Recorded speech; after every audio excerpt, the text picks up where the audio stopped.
Okay, so yesterday, remember we got three pieces of data. You got your little c, your big D, little d, and then we also got our circumference. So let's talk about how we're going to use these. Okay, so as you go down here, remember we're trying to find the volume of our tree by assuming it's a cylinder. So basically you're going to take little c and little d, you're going to add them together and you're going to get this value. Now remember that we calculated, or we measured, I should say, our distances in feet and inches. So you're going to have to convert them to centimeters. The conversion factors are on the dry erase board if you need to do that. But once you get these converted into centimeters, you should be able to get a height. Now we want things in meters. So remember that if I have centimeters and I want to go from centimeters to meters, right? Meters are the bigger one, so it gets a 1, and there are 100 centimeters, and so that's why we're dividing by 100 to calculate the meters. We're just doing this right here. Okay. All right, so once we have height, we're going to move over here, and we're going to calculate the, got our circumference. We're going to come over here, and we're going to calculate the diameter of our tree, and then here's our height, diameter squared times this factor will be our volume. It's basically the volume of a cylinder.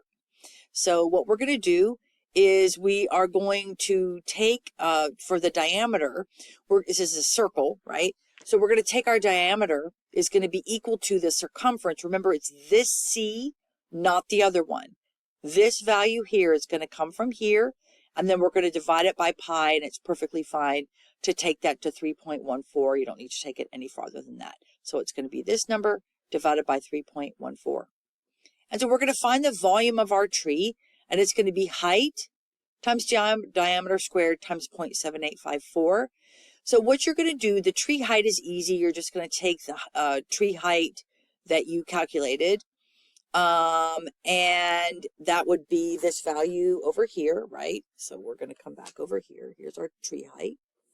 And then you're going to take it and we're going to square the diameter.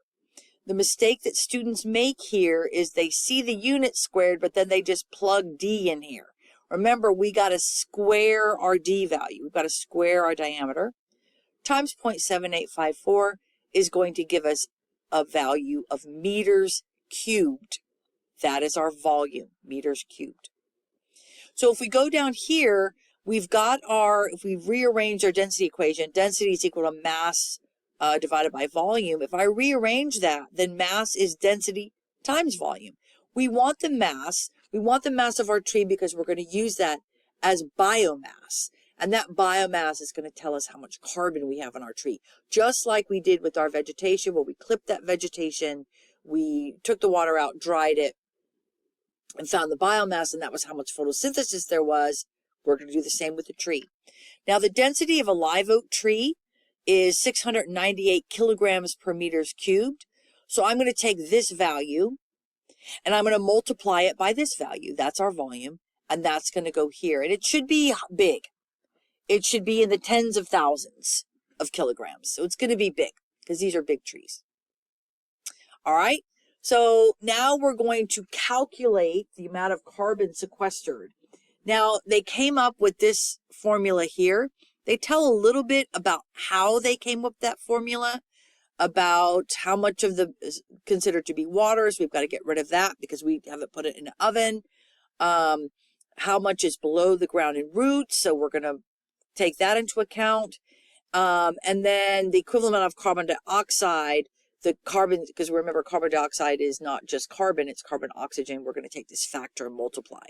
So when we do all of that, we get the mass, which is this value that we calculated here, times these numbers is going to give us the mass of our tree. The amount of carbon, CO2 sequestered in our tree.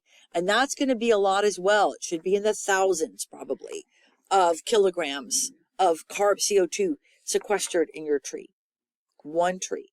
And that's important because that's stored carbon. That's carbon that's come out of the atmosphere.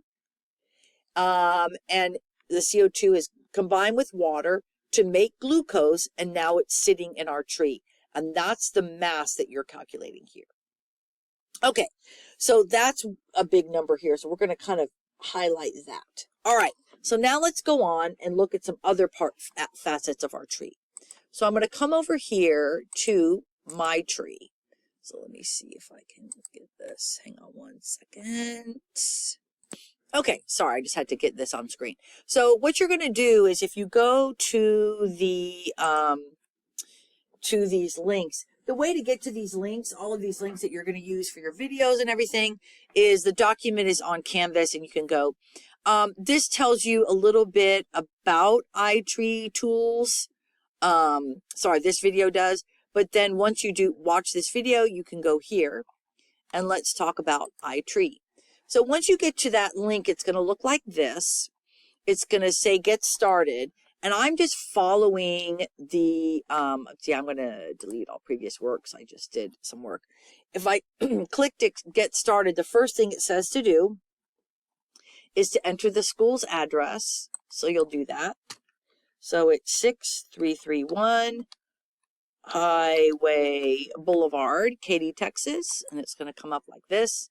And it should, if I hit search, there it is. In fact, there's Katy High School right there. And there's all the trees that we looked at. All right, next, describe your tree. Now, when you do that, before you do anything else, you need to come up to project and we need to go to metric units because it's going to look really weird and it's going to reject your data if you don't do that. We're not going to do English units. We're going to do metric units. All right. Now, so there's our location. What's our species? So the species that we're going to go to is live oak.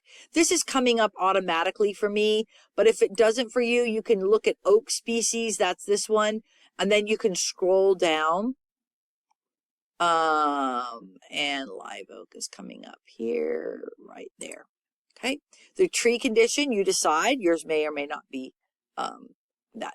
Now, trunk size. We've got diameter or we've got circumference. Whatever you want to do. I just did circumference because that's a direct measurement that I made. And so I'm going to put in, this value that I put in is from some data from some previous years.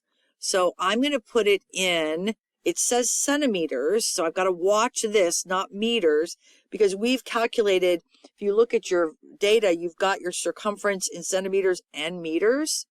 So I'm going to put it in centimeters. I've got full exposure. We're not worried about that part. Remember, we said we could skip that. And so we're going to get results. And so it's estimating our tree benefits. And once you do that, calculate all trees, it's going to give you this. Now, this right here tells you how much carbon is sequestered, how much runoff is avoided, rainfall intercepted, air pollution removal, carbon monoxide, ozone, nitrogen dioxide, all of that. So that is, if you look at your table,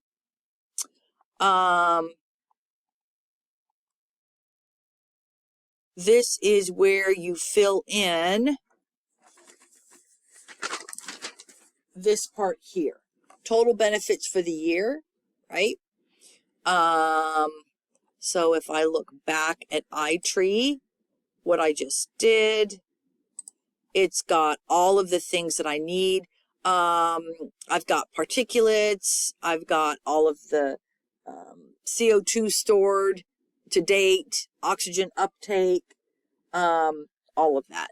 So these are all going to get you the values in that table. Once you get this table filled out, then you can go ahead and answer the questions. It says, so this is, after you get this table, you can go ahead to explain student sense making. So I'm going to go to this. Here are the questions you need to answer.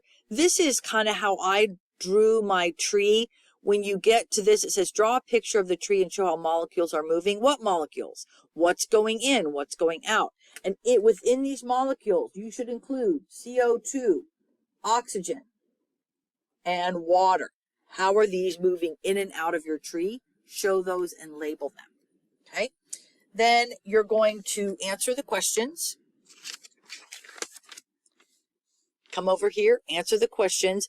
You are going to have two values. Remember the value of the kilograms that we calculated before we did the iTree value, and then you've got your iTree value. You know, think about why they might be different. And then you're going to come down here, you're going to look at another site, and then you're going to answer this question. How can trees provide ecosystem services regarding climate, air pollution, and water pollution based on what you see? When you make a claim, make sure that you write about all three and that it's definitive, right? Now, here's where you're going to start doing these are really short videos. I want you to listen to them because these are your unit. There's a YouTube video about the benefits of trees. You've got one about deforestation, and these two are about sustainability. And what I like about these is they really do give both sides in the sense that they acknowledge the fact that logging and timber and paper and wood and all these things are very important, and that we need to do some of those things, but in a sustainable way.